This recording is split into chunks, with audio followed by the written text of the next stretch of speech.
भूत का बच्चा।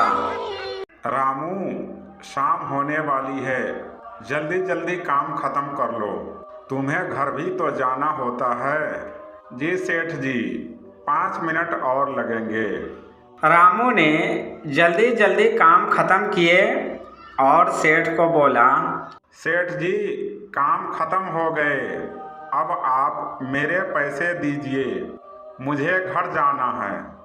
ये लो रामू, तुम्हारे पैसे। रामू पैसे लेकर घर जाने लगा। तभी अचानक से जोर जोर की बारिश होने लगी। रामू बारिश से बचने के लिए एक झोपड़ी में रुक गया। बारिश जब खत्म हुई तब तक रात हो चुकी थी। रामू को अपने घर जाना था। रात हो चुकी थी, इसलिए उसने खेतों वाला रास्ता चुना और जल्दी जल्दी चलता गया। वो अपने गांव के करीब पहुंच चुका था। उस बगीचे से होकर उसको अपने गांव में जाना था। जैसे ही रामू बगीचे में दाखिल हुआ तो उसे एक बच्चे की रोने की आवाज़ आई। रामू सोचा, हो सकता है कोई औरत यहाँ पर आई होगी, उसका बच्चा रो रहा है। रामू चलता रहा। जैसे जैसे रामू आगे बढ़ता जाता, बच्चे की रोने की आवाज़ और तेज होती जाती। आखिर ये किसका बच्चा है? कौन यहाँ पर छोड़कर गया है? मुझे उसकी मदद करनी चाहिए। रामू जिस तरफ से आवाज़ आ रही थी उसी तरफ चल दिया। जाकर देखा तो एक बच्चा ज़मीन पर पड़ा हुआ है और रो रहा है। रामू ने बच्चे को गोद में उठा लिया।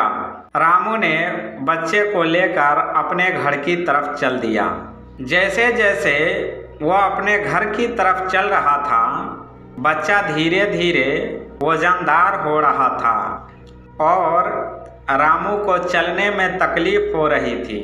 रामू सोचा, आखिर ये बच्चा इतना वजनदार क्यों हो रहा है?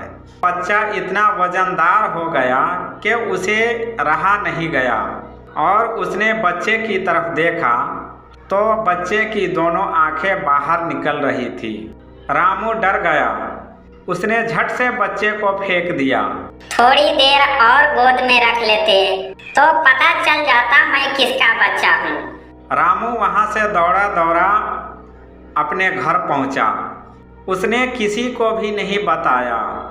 खाना खाया और अपने बिस्तर पर सोने के लिए चल दिया।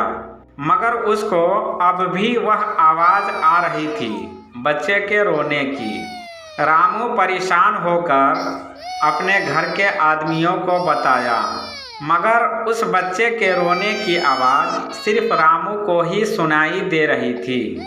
उसके घर वालों ने एक तांत्रिक को बुलाया और उसे इलाज करवाया। तब जाकर रामू के कानों में उस बच्चे के रोने की आवाज़ आना बंद हो गई।